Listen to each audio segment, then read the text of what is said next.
का ये बड़ा अपडेट है। राष्ट्रपति की कुर्सी से हटने से पहले बाइडेन का क्षमादान चर्चाओं में बना हुआ है। दरअसल बाइडेन ने जाते जाते 37 गुनहगारों को नई जिंदगी दे दी है, उन्हें माफी दी है। बाइडेन ने 37 लोगों की फांसी की जो सजा थी उसे उम्र कैद में बदल दिया है। पीड़ित परिवारों के लिए मेरी संवेदनाएं हैं, ये जो बाइडेन ने कहा, यानी कि कुर्सी से जाते जाते ये बड़ा फैसला कर लिया जो कि चर्चाओं में बना हुआ है। सिविल सोसाइटी के लिए कई लोगों ने बाइडेन की तारीफ की है, यानी कि सिविल सोसाइटी से कई लोगों ने बाइडेन के इस फैसले का स्वागत किया है। सिविल सोसाइटी के लोगों ने बाइडेन को हिम्मती बताया है। जो बाइडेन ये जानते हैं कि चंद दिन वो सत्ता में अभी बने हुए हैं, ट्रंप उसके बाद सत्ता संभालेंगे और उससे पहले 37 गुनहगारों को नई जिंदगी उन्होंने दे दी है, जो कि अमेरिका में चर्चा का विषय बनी हुई है।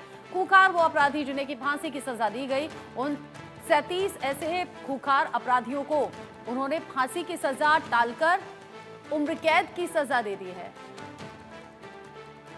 राष्ट्रपति की कुर्सी से हटने से पहले बाइडेन का ये क्षमादान लोगों के लिए चर्चा का विषय बना हुआ है। अब जो बाइडेन ये बड़ा फैसला तो कर रहे हैं, सजा माफ करने में माहिर है जो बाइडेन। कैसे और क्यों, बता देते हैं आपको। बाइडेन ने जाते जाते 37 गुनहगारों की जो फांसी की सजा थी उसे उम्र कैद में तब्दील कर दिया है। अब उन्हें फांसी नहीं होगी, उम्र कैद अब उनकी होगी। पीड़ित परिवारों के लिए बाइडेन ने संवेदना जताई है और ये कहा है कि जिस तरीके की ये सजा है उसे उम्र कैद में बदला जाना चाहिए। बाइडेन ने 1634 कैदियों की सजा कम भी की है, यानी कि फांसी की सजा को उम्र कैद में बदल दिया और ये जो सभी कैदी थे इनकी सजा कम कर दी गई। 2 हफ्ते पहले 1500 लोगों की सजा उन्होंने घटाई थी, यानी कि वो लगातार इस तरह के फैसले कर रहे हैं जो कि चर्चा में बने हुए हैं। सिविल सोसाइटी के कई लोगों ने जो बाइडेन के इस फैसले की तारीफ की है।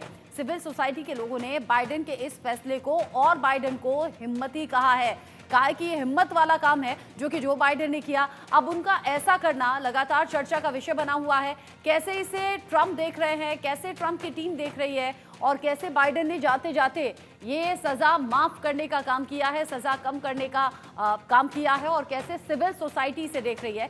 तमाम अलग अलग पहलू हैं जिस पर हम बात करेंगे। मेरे साथ में खास मेहमान बने हुए हैं। संजीव श्रीवास्तव जी मेरे साथ में, विदेश मामलों के जानकार, और मेजर अली शाह मेरे साथ में डिफेंस एक्सपर्ट के तौर पर जुड़े हुए हैं। संजीव जी, जो बाइडेन ये जानते हैं कि चंद दिन अभी वो सत्ता में बाकी हैं और ऐसे में जाते जाते ये बड़े फैसले, यानी कि जाते जाते भी वो चर्चाओं में आ गए, इन फैसलों को आप कैसे देख रहे हैं?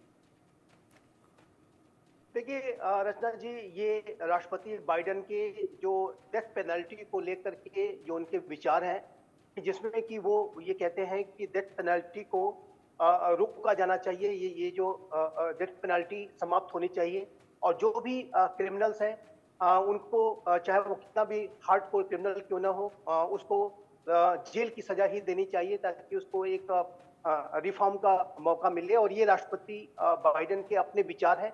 इस तरीके के विचार रखने वाले अनेकों लोग हैं। अमेरिका की सिविल सोसाइटी की आपने चर्चा की, वहां पर भी हैं। यूरोपीय राष्ट्रों में, कई राष्ट्रों में तो डेथ पेनल्टी को समाप्त भी कर दिया गया है और वहां पर सिर्फ जेल सेंटेंसेस ही दिए जा सकते हैं।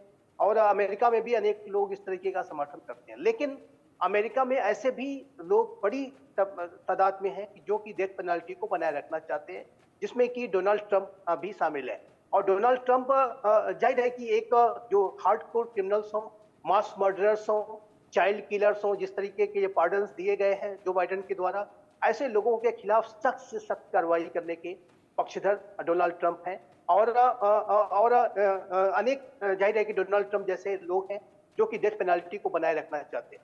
मेरा ऐसा मानना है कि ये जो हार्डकोर क्रिमिनल्स होते हैं, जिन्होंने बड़ी गंभीर आपराधिक घटनाओं को अंजाम दिया है, उनके लिए डेथ पेनल्टी अवश्य होनी चाहिए। मैं डेथ पेनल्टी के समर्थन में हूं। मुझे नहीं लगता कि ये जो मास मर्डरर्स हैं और इस तरीके के जो भी हार्डकोर जो क्रिमिनल्स हैं, उनकी जो मानसिकता और उनके द्वारा जो कृत्य किए गए हैं, उनकी सजा अवश्य मिलनी चाहिए।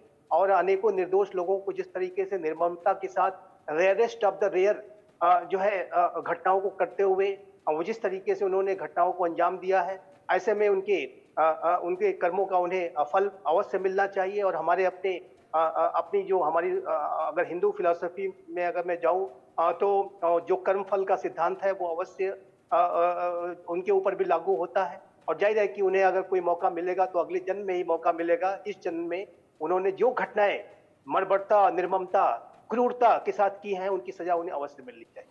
ये मेरा अपना स्वयं का विचार है। जिस तरीके से आपने कहा कि अगर खूंखार अपराधी हैं, अगर किए की सजा नहीं पाएंगे तो ये आपके लिहाज से ठीक नहीं है। ऐसे में मेजर शाह, अगर बाइडेन ये जानते हैं कि कुछ दिन ही वो कुर्सी पर बाकी हैं, ऐसे में ट्रंप के आने की तैयारी भी हो रही है, 20 जनवरी को तो वो ऑफिशियली चीजें संभाल लेंगे। बाइडेन ने जाते जाते ये फैसला किस सोच के साथ किया होगा, दिमाग में क्या चल रहा होगा? देखिए, एक ऑर्डर ऑफ प्रेसिडेंट होता है। हालांकि ये कई बार सही भी होता है, कई बार गलत भी होता है। वो ये होता है कि जो पहले जो कुर्सी में थे, कहीं पे भी आप कंपनी के सीईओ की बात कर लें, कहीं लीडर की बात कर लें, कहीं बॉस की बात कर लें, चाहे कोई प्रेसिडेंट की बात कर लें, चाहे कोई वाइस चांसलर की बात कर लें, कहीं पे भी जो नया आदमी आता है, कई बार वो पिछले वाले का काम निकालने की कोशिश करता है कि भाई ये वो, जो कि नहीं होना चाहिए। मेरा मानना है कि अगर पिछले वाले ने कुछ काम किया है, उसको और आगे बढ़ाना चाहिए, मेरा ऐसा मानना है। और देखते हुए कि भाई वो सही है, अंदाज से है कि नहीं है। अब कुर्सी रह गई है मेरी, कुछ चंद एक दिन बाकी हैं, तो रिटायरमेंट से पहले कहीं पे भी, चाहे कोई भी हो, सर्विस कहीं पे भी हो, चाहे जैसे कि आपको बताया कि कुर्सी कहीं पे भी हो, किसी के पास कुर्सी है, अब कुछ चंद दिन बाकी हैं, तो जाते जाते कुछ कोई ऐसा काम कर जाए जो पहले सत्ता में नहीं कर पाए थे, तो उस तरीके से चाहे सदा ही माफ करें, चाहे नई पॉलिसी इंडक्ट करें, चाहे कुछ करें, इस उम्मीद के साथ कि अगली सत्ता, अगली गवर्नमेंट, अगली या तो अगला जो बॉस आएगा तो वो कुछ तब्दीली ना लेकर आए। तो कुछ जब एक दिन बाकी होते हैं तो एक दिन उल्टी गिनती तब शुरू हो जाती है। अभी कुछ दिन बाकी हैं, अभी जब मैं कोई भी हो, जब एक कुर्सी छोड़ा होता है कोई, तो वो एंग्जाइटी वो सेट इन करती है, और वो हर एक को होती है, ह्यूमन नेचर है।